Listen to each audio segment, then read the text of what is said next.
Welcome back. More of my exclusive interview right now with Congressman John Ratcliffe, member of the House Intel, Judiciary, and Homeland Security Committees. He's been asking some tough questions in this public impeachment inquiry hearing last week. And Congressman, before I get to the IG report, because I want to get your thoughts on what we're going to hear from this IG report, which is now, I guess, scheduled for early December. But one thing that I noticed this past week, are you guys not under oath in Congress in that room? For example, Adam Schiff, you've said that you want Adam Schiff to come down and testify under oath. Does that mean that what we're hearing from Adam Schiff in these public hearings, he's not under oath? He can say whatever he wants?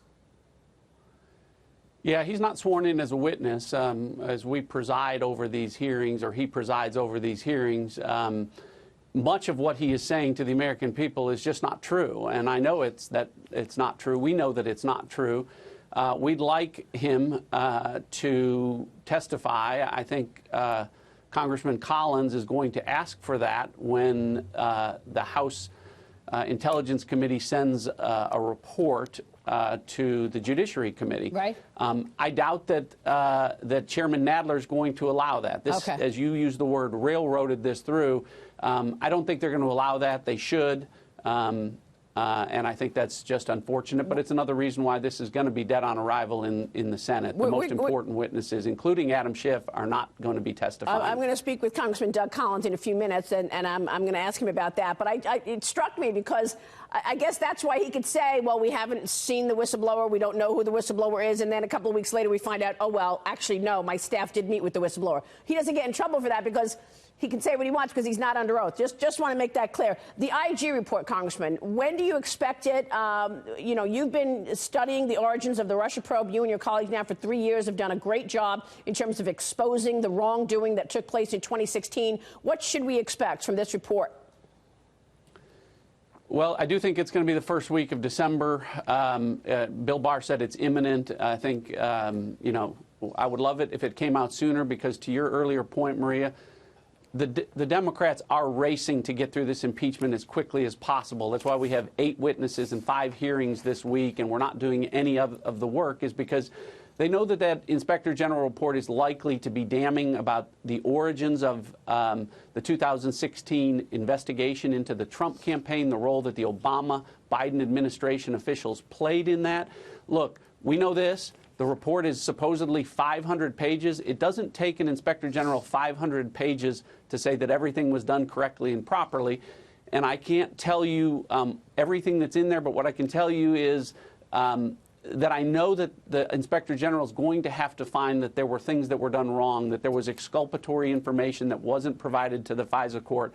And I think it's going to be an indictment of Adam Schiff, who has written his own FISA rebuttal memo, if you remember, back in January of 2018, saying, how dare Republicans criticize people like Peter Strzok and Lisa Page and Andy McCabe and Bruce Orr, who have done nothing wrong. I think that the IG report's going to find that there were problems in the FISA application process, and they don't want that to come out until after they've impeached the president. Wow. In fact, we've got a letter here from Adam Schiff to Devin Nunes, the ranking member on Intel, saying, look, we want all of these hearings specifically to be only about the Ukraine phone call. We don't want anything about Hunter Biden, and we don't want anything about any, he writes, quote, debunked interference into the 2016 election. Debunked.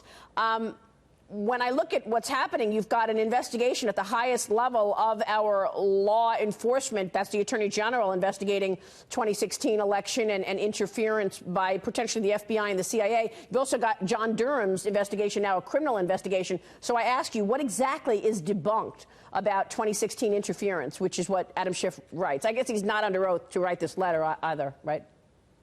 He's not, in fact, and it's not debunked, and I think the IG report is going to validate Chairman, at the time, Chairman Nunes's FISA memo that highlighted the abuses.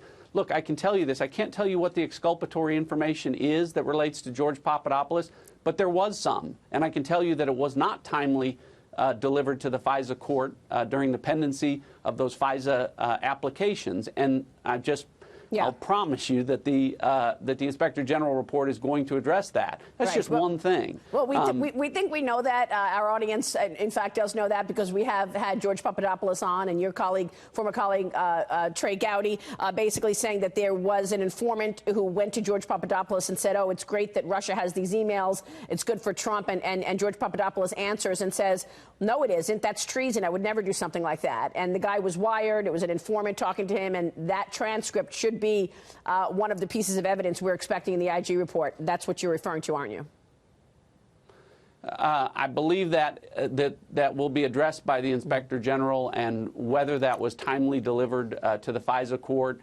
And assuming all of that is true, and we'll let the report speak for itself, then what you'll see is probably a shifting Democratic narrative saying, well, it didn't make any difference. All right. Are you expecting... There are genuine questions about... Sorry, go ahead. Finish your thought. No, there are legitimate questions from those of us that have seen the classified documents about the origins of the 2016 investigation. It's, I think, unraveling, and that's why they're rushing to impeach the president. They failed to impeach him for being a Russian agent because it was a joke. They failed to impeach him for obstructing justice because it was a joke. And this impeachment hoax based on a phone call with a president of the Ukraine who says, I'm not a victim, nothing happened, is also a hoax. So we're going to talk with Democrat coming up, Jeff Van Drew from New Jersey. He was one of two who voted against the impeachment inquiry. Real quick before you go, Congressman, do you expect this vote for impeachment in December? What are you expecting in terms of when the House votes to impeach President Trump? Nancy Pelosi and Adam Schiff are racing to get this done. That's why we have 5 impeachment hearings this week with 8 different witnesses. They're racing the clock. They want to get this done before information that comes out that damages the Obama-Biden administration and their efforts to frame Donald Trump come out in the IG report or from John Durham's criminal investigation into those very same issues. All right. We will be watching. Congressman, it's good to see you this morning. Thanks very much. And I think you guys only have 14 legislative sessions left in the year, so not sure anything else gets done there.